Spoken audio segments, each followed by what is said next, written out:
मनीष इस वक्त मुझे जानकारी मिल रही है कि मनीष हमारे सहयोगी जुड़े हुए हैं, सीधे उनका रुख करते फिर लौटते आपके पास। मनीष, सबसे पहले तो हम ये समझना चाहेंगे ये जो बैठकें होगी, प्रधानमंत्री के साथ जो मीटिंग है, इसका बड़ा एजेंडा क्या है? ऑफिशियली किन किन बिंदुओं पर बातचीत होने की बात कही जा रही है और वाकई में जो एक्सपेक्टेशन लेकर उर्सुला भारत आई हैं उनमें कुछ पूरे होने की उम्मीद लग रही है क्या? क्योंकि भारत को वो भरोसेमंद पार्टनर की तरह बता रही हैं, तब जबकि भरोसा इस वक्त यूरोप में सबसे बड़ा संकट है।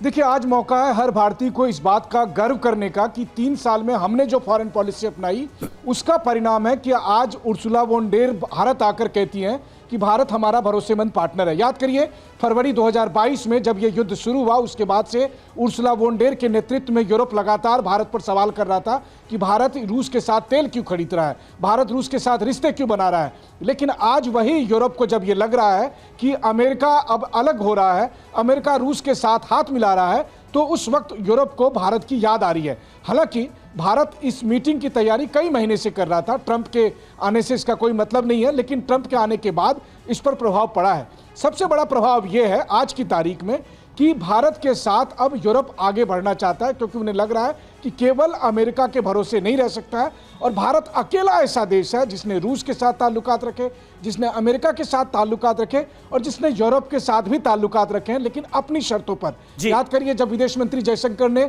यूरोप की जमीन से कहा था कि ऐसा नहीं चलेगा कि यूरोप की समस्या जो है वो दुनिया की समस्या होगी और ये भारत की समस्या जो है उनके लिए कोई मायने नहीं रखेगा, तो आज उसी भारत भूमि पर आकर उर्सुला वॉन डेर को यह लगता है कि भारत एक भरोसेमंद और रणनीतिक पार्टनर हो सकता है। अब भारत की क्या अपेक्षा है? भारत यूरोप के साथ टेक्नोलॉजी में, ट्रेड में, स्पेस में, आईटी के क्षेत्र में, आर्टिफिशियल इंटेलिजेंस के क्षेत्र में हम बात करना चाहते हैं और इसीलिए आज पहली बार उर्सुला वॉन डेर के नेतृत्व में लगभग 2 दर्जन कमिश्नर्स के साथ वो यहाँ पर पहुंची है और लगभग भारत सरकार के भी कई तमाम मंत्री उनके साथ आज मीटिंग करेंगे, जिसमें भारत और ईयू के रिलेशनशिप पर भी बात होगी। भारत और ईयू के रिलेशन पर भी बात होगी और किस तरह से मनीष ने हमें बताया कि यूरोप का रुख भारत के लिए बदला है और कहीं ना कहीं भारत की फॉरेन पॉलिसी का लोहा यूरोप भी आज की तारीख में मान रहा है। संजय भारद्वाज जी, लेकिन इस मीटिंग का एजेंडा क्या होगा? आज की तारीख में ईयू का भारत को लेकर रुख क्या है? ये सब कुछ मनीष ने हमें बहुत अच्छे से